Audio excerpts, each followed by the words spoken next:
Welcome to Love You a Brunch podcast. I'm your host, Jodi Stapler. I am so honored that you are listening to the podcast today. Each week, we will be discussing food, drink, and entertaining. And I am by no means a food expert, so we'll be speaking to those who are. And we'll be asking the questions that a typical food lover, normal person like us, would want to know. If you like Love You a Brunch, we'd love you to join the conversation with us. Please use Twitter and tag us at Love You a Brunch. I'm sitting down with Ivy Manning today. We are going to discuss a little bit about her life, how she got into cooking and becoming a cookbook author, as well as a little bit about her home life today.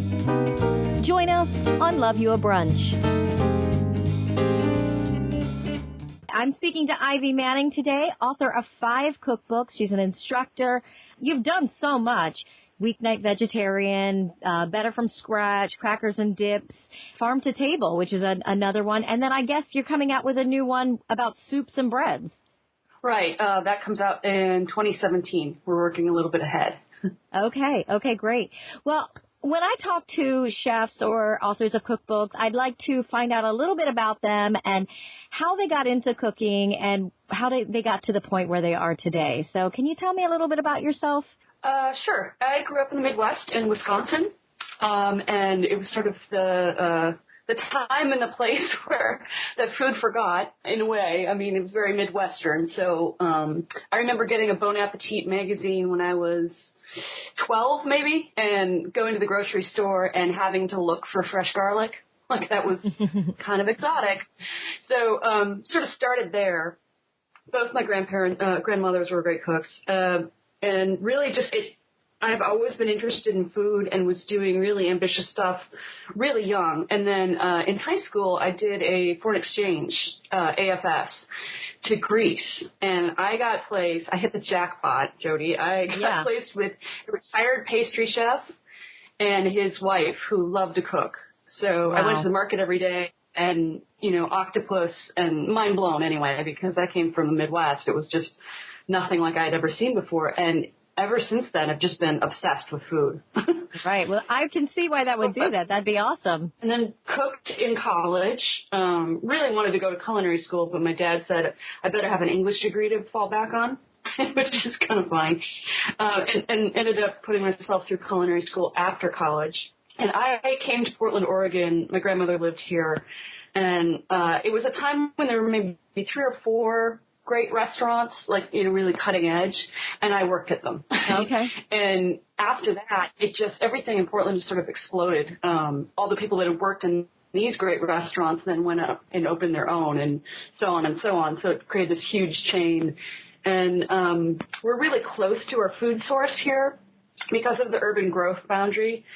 And we live in a very fertile valley. There's lots of really great wine and amazing farmers and amazing wild mushrooms and, wild salmon and oysters. And it's sort of a perfect storm of food right here in the Willamette Valley. So that sounds incredible. So I worked in restaurants and then ended up working at a great place called Pasta Works. It's a little Italian market that made, hand-cut pasta, and that was a great experience. Went to Italy as part of that, and then ended up teaching. I love to tell people about food and get them excited about it, so I've been teaching for years, and I ran the cooking school at Whole Foods for a while, so that was great. And then I started using my English degree finally, and started with, online restaurant reviews, but now I write cookbooks, and I write recipes for national magazines and articles about food for national magazines.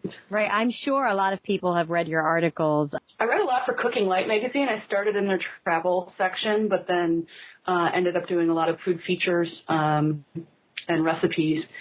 So sort of a both travel and Sunset magazine, which is the West Coast magazine that's very beloved.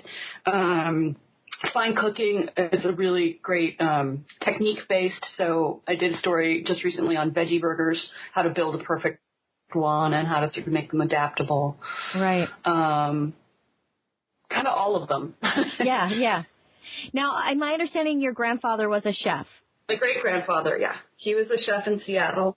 Okay, and what kind of chef did he? Oh, nothing really fancy. He ran just like little dinerette kind of places where you could get, meatloaf and mashed potatoes. And he's Polish, so actually golumki were probably more on the menu than anything. Yeah, yeah. He had started in the lumber camps in Washington State, and then worked his way up and saved money and opened a couple of different restaurants. Okay, so I was actually watching a couple of your videos. I watched you make some crackers and some dip, and I have to say, I have tried making crackers in the past, and they did not look as good as yours. Lots of practice. Yeah. I try to encourage people. They don't have to look perfect. They just have to taste perfect. And they do. I did like the fact that you said try not to make them look perfect, because that way people know that you're making it. Oh, yeah. When I put them out on homemade crackers out on a tray, the crackers from Crackers and Dips, if I make them too perfectly edged, no one even notices that they're homemade. They just assume that they're store-bought, expensive crackers. So, yeah, if you make them a little kind of wonky shapes, then people will be like, wait a minute, did you make these? And then then the accolades come in. Those crackers in particular in that video are actually brown butter hazelnuts, so those are gluten-free. Oh, okay. And with a lot of people right now with their gluten issues, that's a good thing. Yeah, it really is. And actually, they're really nice.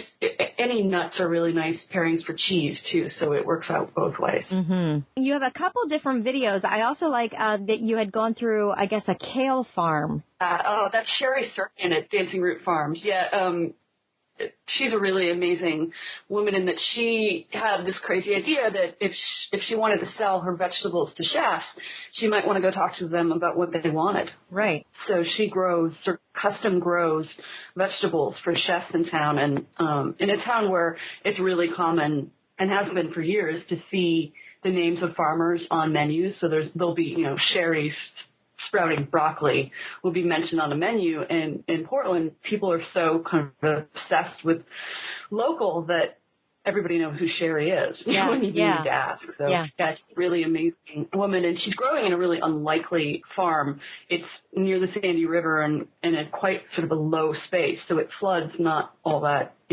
every once in a while. So she's got some challenges out there, and it's a bit colder too, which actually is great because she can grow brassicas later in the year. Wow, yeah. Very nice. I also did a teaching video for Craftsy. I'm really into vegetables, so I did a Craftsy video. It's like you drop in anytime online class about cooking vegetables, how to do it without overcooking. Right.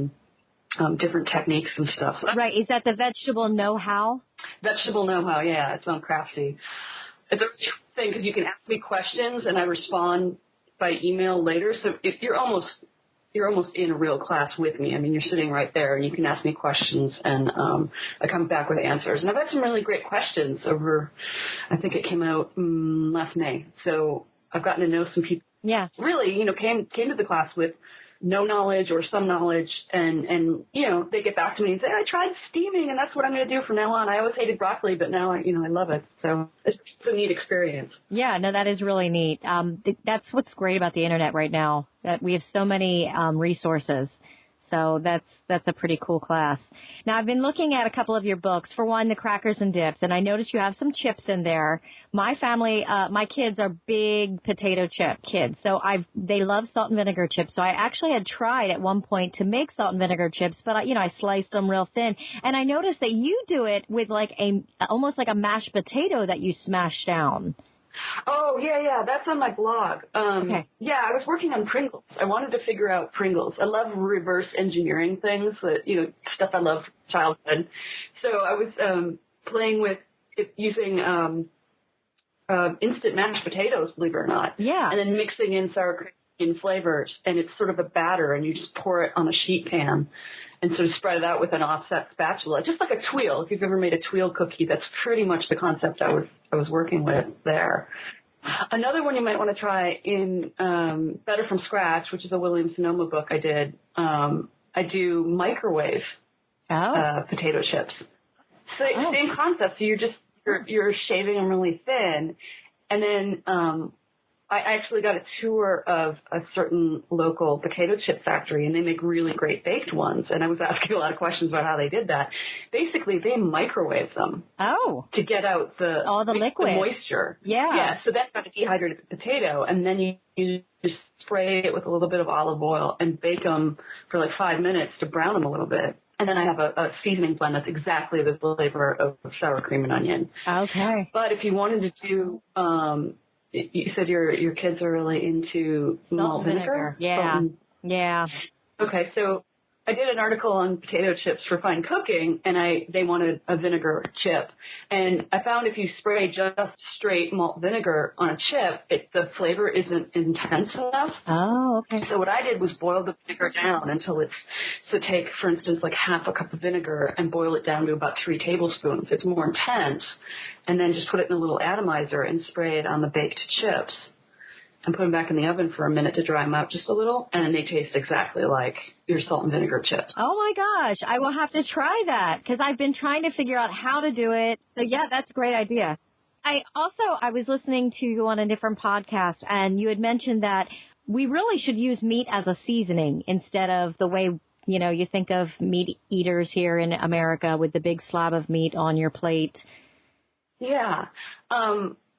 I used to teach classes with a doctor here of oncology, Miles Hassel, at Whole Foods, and he had said that, and then I designed a menu around that and taught people, and then he would talk about the benefits of what I was cooking, just things to boost your immunity against cancer, and if you're fighting cancer. And he said, think of meat more as a condiment. I mean, if you unfortunately the My Plate government, recommendations are showing you, it's a visual thing, but they're showing you that the plate should be half vegetables and fruits and then a little pile of meat, right?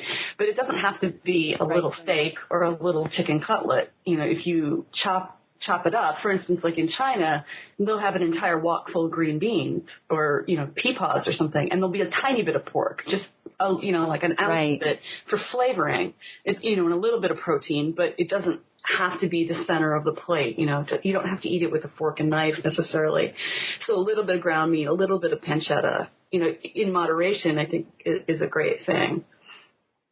Definitely. It always amazed me. I think I told you in our emails back and forth that my family was vegetarian for about 16 and a half years. I raised my children that way, and people had a fit. Like people, when they would find out that I was raising my children vegetarian, would how are you getting the protein? You're going to make your children sick, and your children are so pale. And I'm like, well, we're pale people to begin with, but they always were so obsessed with it. And I don't think people realize that there's so many other ways you can get protein. Yeah, there's multiple ways, and it's really not that hard to do.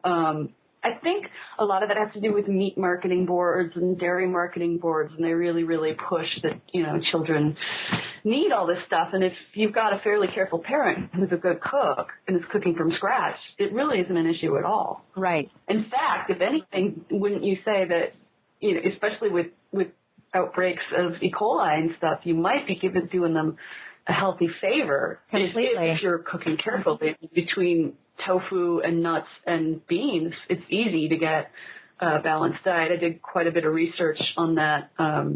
When I married my husband, he was completely vegetarian, no meat whatsoever. He'll eat a little fish now if we're traveling. Right. But, I was very concerned that he wasn't getting a balanced diet, and that was mainly because he was eating, tofu puffs. Right. He was cooking for himself, how. So, he's a much healthier individual now that we, cook from scratch, tofu, and we eat a lot of beans, a more balanced diet. Right. It is tricky, though, in a mixed diet family. I mean, it's easier if you're all vegetarian. Yeah. I'm glad you did that. I think that's great. Yeah, well, we always told them as they got older, if once they made the decision, if they wanted to eat meat, that was their decision. But that's how we ate at our house. Now, most of us, we have 6 in our family. Most of us have started eating meat. We've been eating it. Well, I have a 7-year-old daughter. When I got pregnant with her, I started craving meat, which was so strange because with the boys, the thought of meat just gagged me. But with her, I craved meat and slowly started eating it. And then the boys, as they got older and with scouts and camping, they started trying it. But one of my sons still, he's 12 years old, has never eaten a meat, a fish, anything like that. Now, he's not vegan. He does eat eggs and things like that, and cheese, but he has never tried any meat. And to be honest, he's probably the healthiest one of my children. Mm-hmm. Yeah, well, you don't need it. And most of the world, quite honestly, doesn't eat meat or doesn't eat a lot of it. It's right. Treat, and I think if you look at heart disease, obesity, a lot of that points to the fact that we're eating lots of meat and fatty meat and meat with a lot of nitrates and sulfites in it. And, bacon should be a tiny little flavoring in something, not 3/4 of the plate every morning. That's exactly the work board talking. Yeah. Well, and that's the thing. Like my husband just got back from his yearly physical, and like I said, we've been eating meat probably now, like full blown, most of us for about complete omnivores, not just here and there. So for about 4 years, and his cholesterol has skyrocketed. So we're starting to think that maybe we need to go back to, maybe just eating meat every so often. So it's scary. What a big difference. Sure. Why don't you make it meaty Mondays, and then the rest of the week you can go vegetarian instead of the other way around. There's a whole movement of meaty Mondays. Maybe it should be the other way around. Right. Meaty Mondays and vegetarian the rest of the week. Yeah. I mean, it makes sense. If you're choosing, it's important to choose the right meat too. I mean, there's lots of lean sources of protein.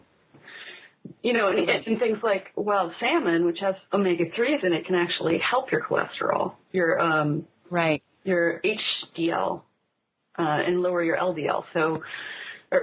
Lower your LDL. So, there are ways to do it without. I wouldn't be too concerned. Can I ask you, Jodi, when you transitioned into eating meat, did it make you sick? Because my husband and Mr. Tofu, he'll call it meat poisoning. So say they cook eggs on a grill that had bacon grease on it or something, he can become very ill. It's almost like his system kind of has forgotten how to digest it. Yeah. Well, I'm not sure if it was because I was pregnant and just really craving it. It did not. To be honest, the first thing of meat I ate probably wasn't the best meat to eat, but I was really craving a McDonald's cheeseburger. Uh-huh. So that was my first thing of meat that I'd eaten in over 16 years. And honestly, at that point, I guess because of the hormones and the pregnancy, it was like the best tasting thing I've ever had in my life. Nowadays, they don't taste that great, but I think it was just that first initial, and like I said, it was the pregnancy, I think. But my daughter she's a meat eater. She likes meat, so it must have been something in her genetics. She was telling you. Yeah. She would rather eat meat than anything else. So that and salt and vinegar chips. So you can see she would have a very healthy diet if I didn't pay attention. That's funny. My mom always said she was pregnant with me in New Orleans, the first time she ever visited New Orleans. And I have a real affinity for Southern food and spicy food. So she swears that I was telling her I was in utero that I wanted spicy food because she ate gumbo and things she doesn't normally eat when she was in New Orleans. So right. Well, I you know what? There's got to be something to that because I've always been really into peas and broccoli and things like that. And I have 2 sisters, so I'm the middle child. And my mother always said that with my older sister and younger sister, she craved pizza, and they tend to go towards those type of things. And she craved split pea soup with me, and I've always been the salad eater. So there's got to be something to that. Oh yeah, I think there are body types and people types, and I'm a starch lover, and my mom, we could go to the same salad bar and you wouldn't know we went to the same one because she will load up on the cherry tomatoes and the lettuce and very little dressing, and I'm like, where's the bread? So I'm still right on it, and I've done the Whole30 and I've done grain-free diets, and it's just not right for me. I think it's great for some people, but it's just not right for me. Like I need those carbs, but I totally lean towards the whole grain. This is Love You a Brunch, the show for those who'd rather be brunching. I'm Jodi Stapler. I'm sitting down with Ivy Manning today. We are going to discuss a little bit about her life, how she got into cooking, and becoming a cookbook author, as well as a little bit about her home life today. Join us on Love You a Brunch.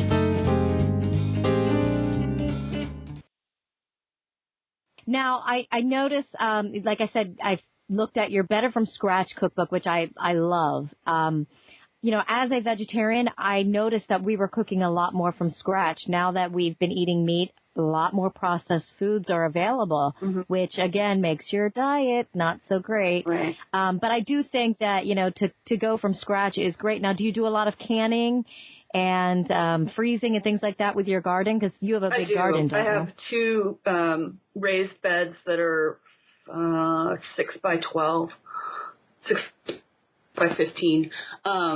And I grow a lot of vegetables and then all over the yard with blueberry bushes and strawberries here grow really well. So, I do a lot of canning. I do a lot of freezing. It kind of depends also on my work schedule. The funny thing about being, especially for magazines, I'm working 6 to 8 months in advance. So sometimes I'll just be starting in on a story about, using spring fruits but I'm working on it in the fall to get it ready for editing. So there's that. But when I'm not working, I buy a lot. We had a bumper crop of tomatoes this year, and Oregon's not really ideal for tomatoes. Either I'm getting better at it or the summer's better, because I think we still have jar after jar of homemade salsa and marinara from the San Marzanos. That tomato plant was so big you could see it from space, I'm pretty sure. It's like, wow. That's a little bit of flavor, honestly. Yeah. We kept tying it up, and it just would, it bent the metal frame that it was in, that we grew it in. Yeah. So it was a good tomato year, and I'm expecting it will be. So, I do a lot of that. Yeah, so, what kind of tomatoes? San Marzanos. There's an heirloom called a mortgage lifter, which is just a great name, which is why I bought a start in the first place from the farmer's market. But the gal that grew the starts told me, she's like, it's not kidding. It'll lift your house off the foundation if you put it close to them. And it's a very vigorous plant, and it does well in Oregon because we have pretty cool nights here. So that one, and I did green zebras this year, and Cherokee purple, which are a really beautiful mid-sized tomato that have a strong iron taste to them. So if you are craving meat, those sprinkled with some soy sauce. There you go. And then this year, along with those tomatoes, I grew shiso, which is a bean leaf that's got sort of a mint basil-y taste. It's hard to explain. It's a Japanese green. Okay. So when you get the sushi platters, there's that little piece of plastic green, sort of spiky divider. Yep. Okay, so that's supposed to mimic, traditionally in Japanese sushi, it would be a shiso leaf that would divide different kinds of sushi. So it's sort of a mimic of that. It's delicious and torn with thrown over fresh tomatoes with soy sauce and shiso leaf is my favorite new tomato salad. Yeah. I do we usually have Roma tomatoes because I do make a lot of sauce. But fresh basil, I could not live without my fresh basil in the summer. My husband's Mr. Tofu, and his other name is Pestophile. We cannot grow enough basil for him. The seeds of it. And, just the smell of it, it just makes my day. I have a greyhound, but one of the reasons we have such a raised bed, and when I say raised, it's hip high, it's because our greyhound loves to go shopping. So she'll get into the tomatoes, and I caught her a couple summers ago picking cherry tomatoes off the tree with her needle nose. Oh my gosh! And stampeding basil. So, and she loves the smell of basil. She just kind of rubs her nose in it. So we've had to raise everything quite a few feet off the ground just to keep her from trampling things. And, that's great. And raiding our garden. She'll eat anything. Wow! Wow! Now we had a dog once that really liked snap peas. He would pull them off, and then he'd sit there and rip them apart just to get the pea out from the inside. The peas out from the inside. Oh, you're kidding! No, it's such a strange thing. Very discerning. Animals are smart. They know where the sweetness is. I mean, their brains are wired for that. So right. Yeah. So now, how many sighthounds do you have?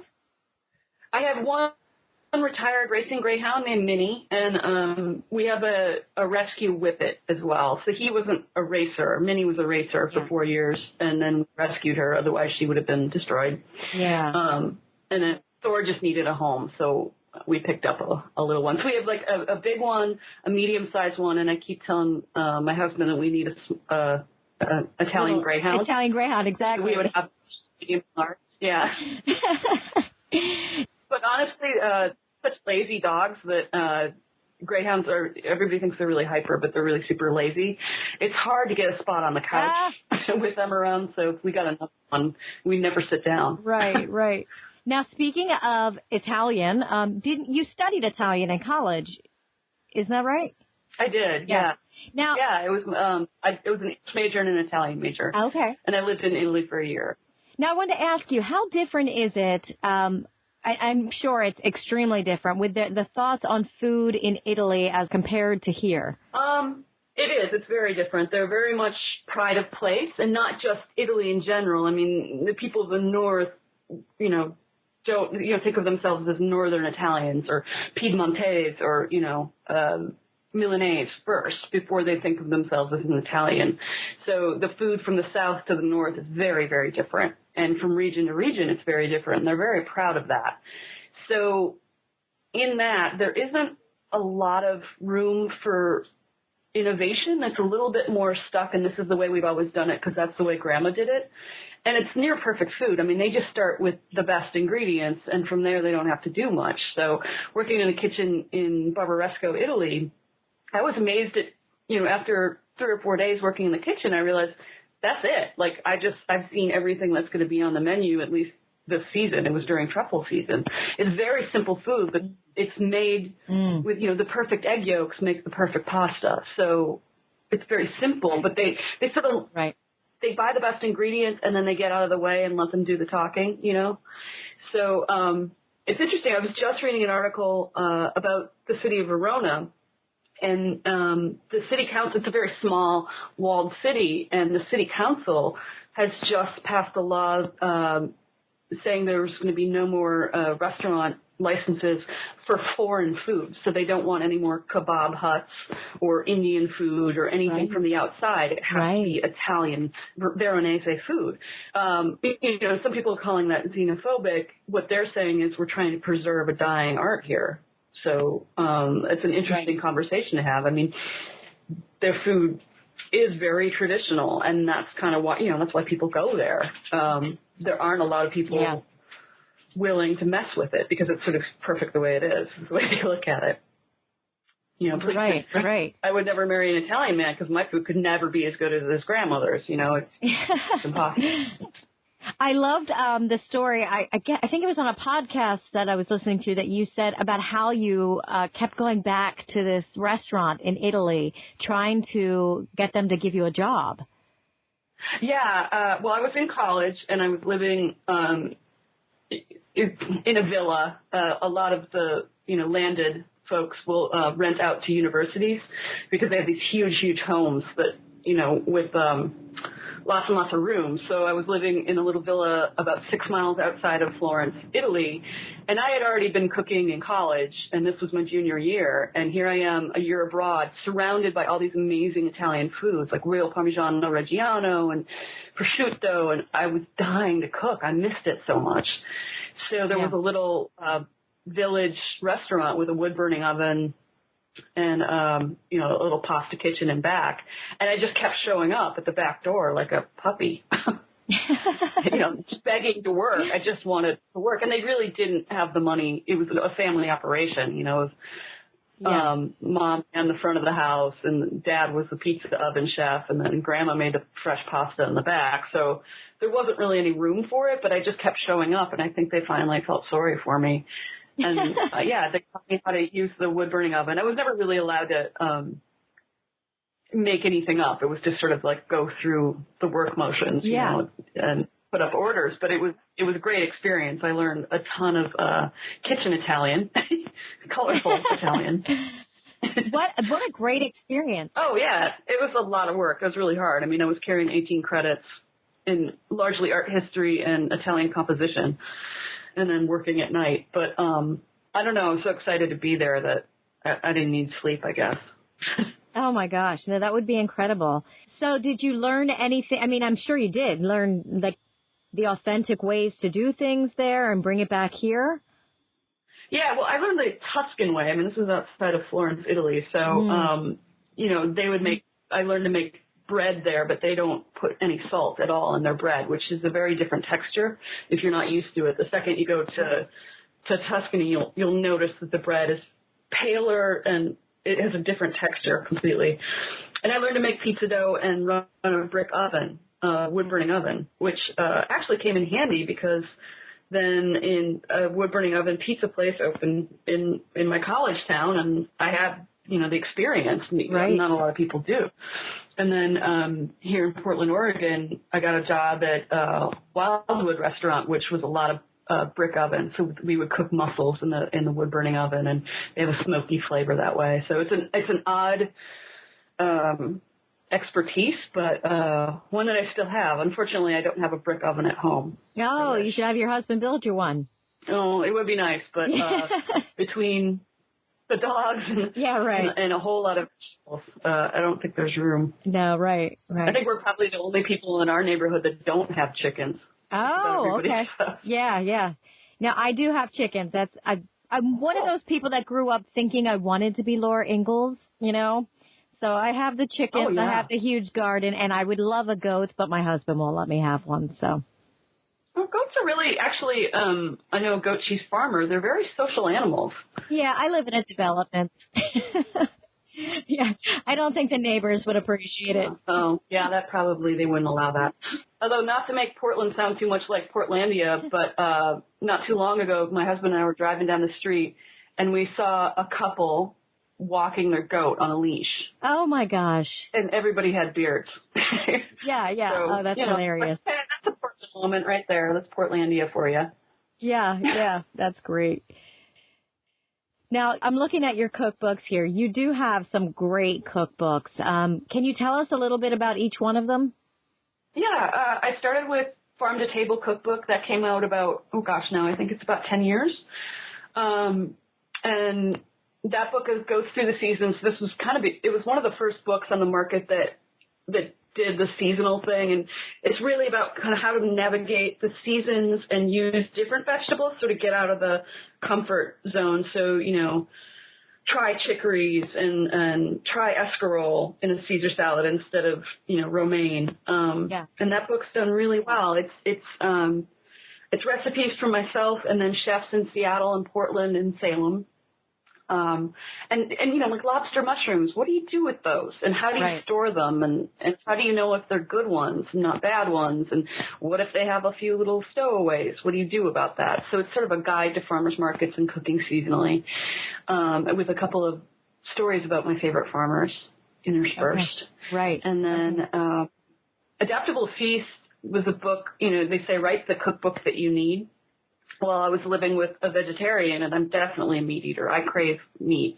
Not a huge slab of rare steak, but I love chili and things like that. Yeah. So I wrote a book about how I cook. So a lot of times I'll make a meal vegetarian up to a certain point, and then there's sort of a fork in the road, and then I'll add meat to my portion and not to his. Or, for instance, I'll make a delicious zucchini stuffing, and I will put it in portobello mushrooms for my husband and stuff it under the skin of a chicken breast for me, so that I'm doing less work.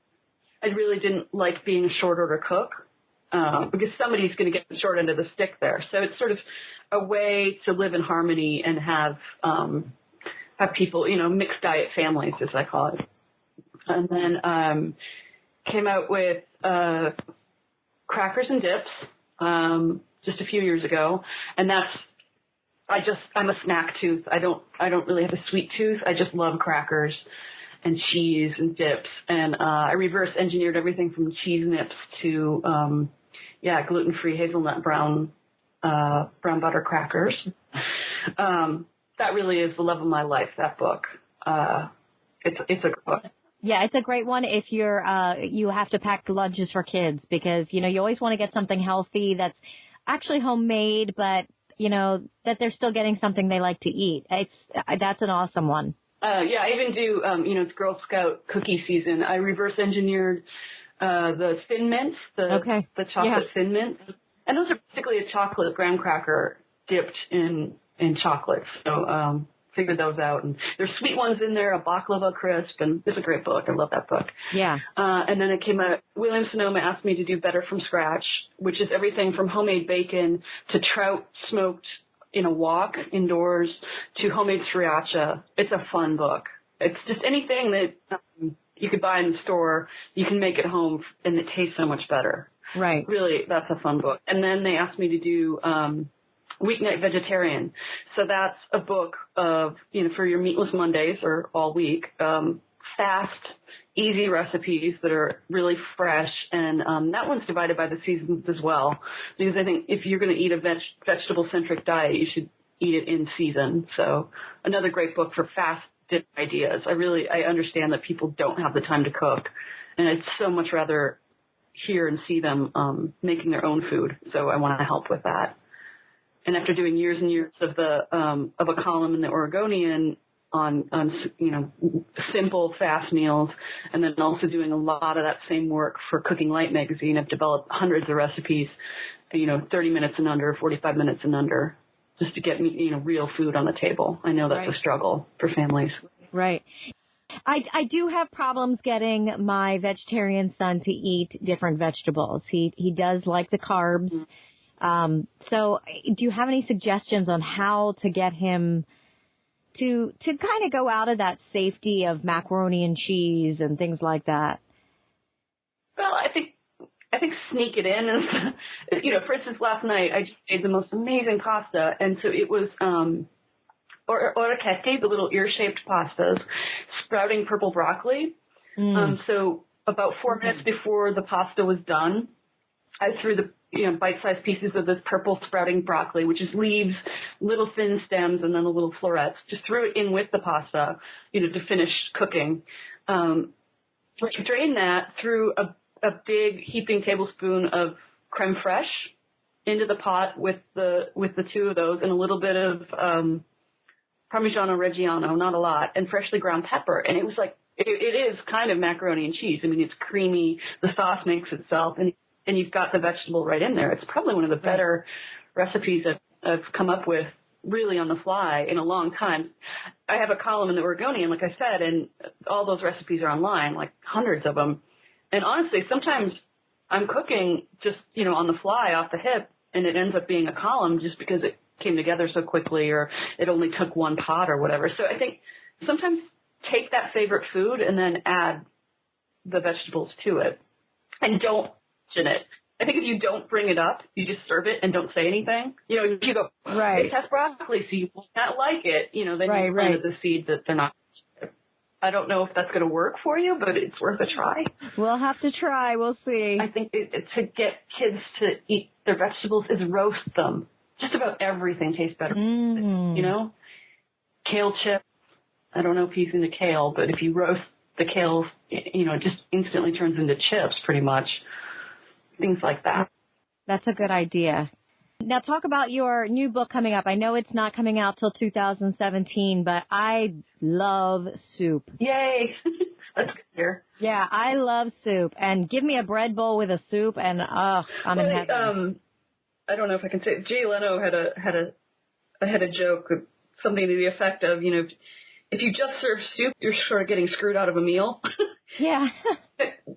Anything from oyster crackers to, if you go to any soup bar in a grocery store, like go to a Whole Foods, they've got all of the tureens of soup ready to go, and they always have cornbread, they always have baguette right next to it, because there's something about the liquid and then a little bit of starch on the side. It's something that every culture does, just about every culture does. You look at Ethiopia, and they've got, a beautiful lentil soup, but they'll always have injera, the spongy teff bread, next to it. Or you go to Mexico City and have pozole, they'll always have corn tortillas on the side. It's just part of the experience of eating something, steaming hot and liquid, is to have a little bit of solid food next to it. So I'm working on anything, really a totally global cookbook. So there's a Korean kimchi soup and then these incredible little baked egg breads. It's a Swedish batter, and then you break a whole egg on the top and bake it. And so you get this sweet batter and a baked egg on top of it. And it's awesome with a spicy soup. Yeah, it sounds delicious. Chili and cornbread. And I'm working on a lot of gluten-free things in the book so that anybody can use it. And there's also, I try to keep everything under an hour, so it's like 45-minute soups that taste like they've been simmering for hours. Because, again, I'm very aware that people don't have the time to cook like they used to. Right. I think, like my husband, for instance, you get the idea with soup that you're not going to get something, just like you said with Jay Leno, that it's not like a real meal. But I disagree. I think soups, you can really get a good, healthy meal with a soup and some bread. Oh, yeah, absolutely. I think the bread thing is just more of a mental Oh, yeah, thing, that's just a comfort thing. It's the meal.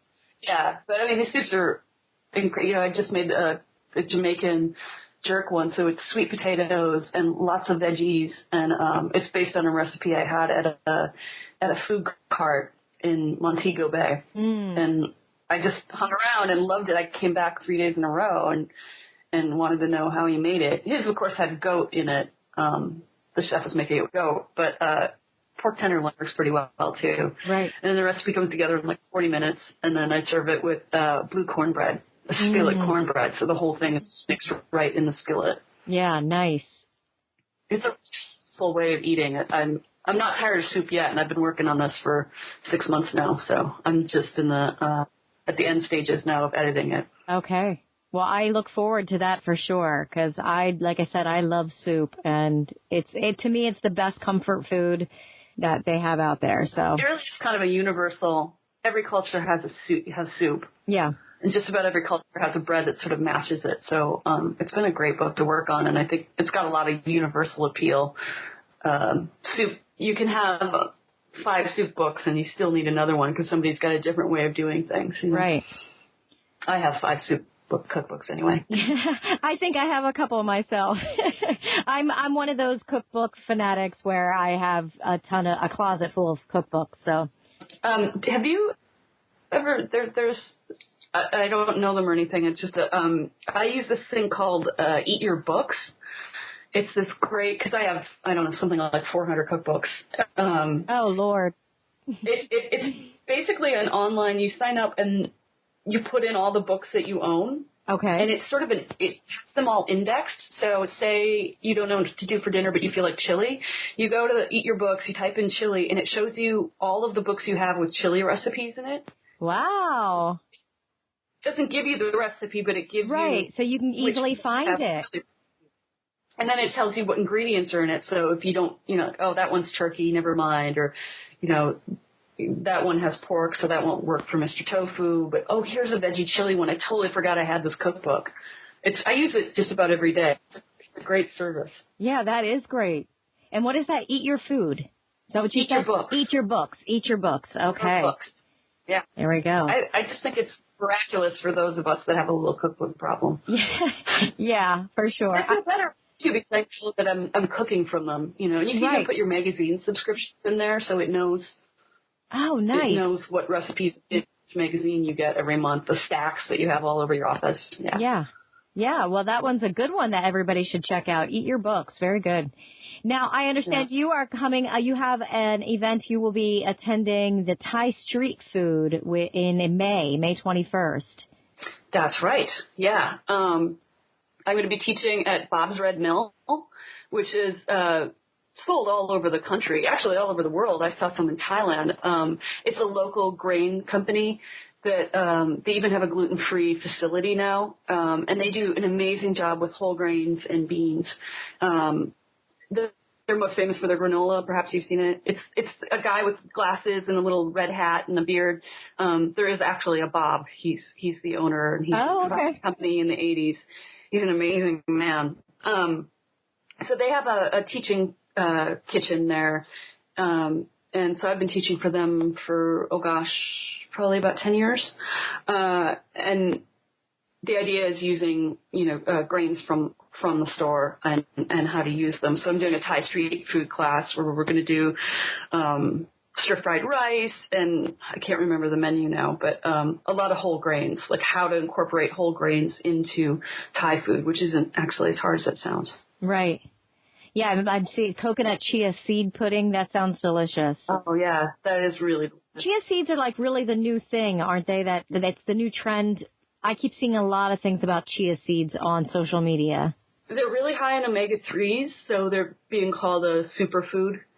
And they're really adaptable. I mean, you can throw them, in bread dough, or you can make a smoothie bowl with them, and they get a little bit slimy and gelatinous, so you can make pudding out of them. Oh, just like okay. it has the texture of tapioca pudding, but it's much more for you. I love tapioca, yeah. Minerals and omega-3s as well, so it's being touted as a superfood. So I do a dairy-free version cooked with coconut milk instead of dairy. Yeah. Now, is this the same chia seed that you chia, that the plants? Yeah, yeah. They will grow into the shape of whatever you put them on. So, I think it's a little sheep or something. Yeah. It's the same. Who knew? Who knew? Yeah. So very good. I want to thank you so much for speaking with us. I know we didn't get to delve into too much, but I think we hit a little bit of everything of your cookbooks and things you're going to get to do. And I have to tell you, just been researching you, I've really become a huge fan because I do love the Better from Scratch, and the crackers and dips that's awesome. And I definitely want to go out and get that weeknight vegetarian cookbook because I think that would be very helpful. Yeah. Well, stick with the vegetarian thing or meaty Mondays and the rest of it vegetarian. It's been a real pleasure talking to you, Jodi.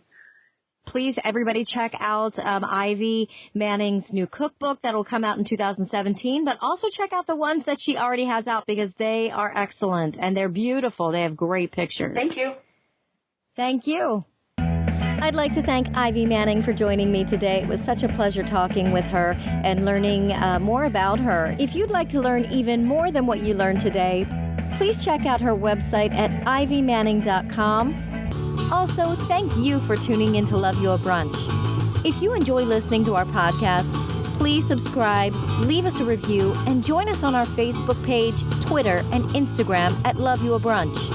If you have a question or comment, you can email me at jodi@loveyourbrunch.net or Skype us at Love Your Brunch Podcast. Also, visit our website at loveyourbrunch.net for any information about our episodes. Join us again next week. I'm Jodi Stapler, and love your brunch.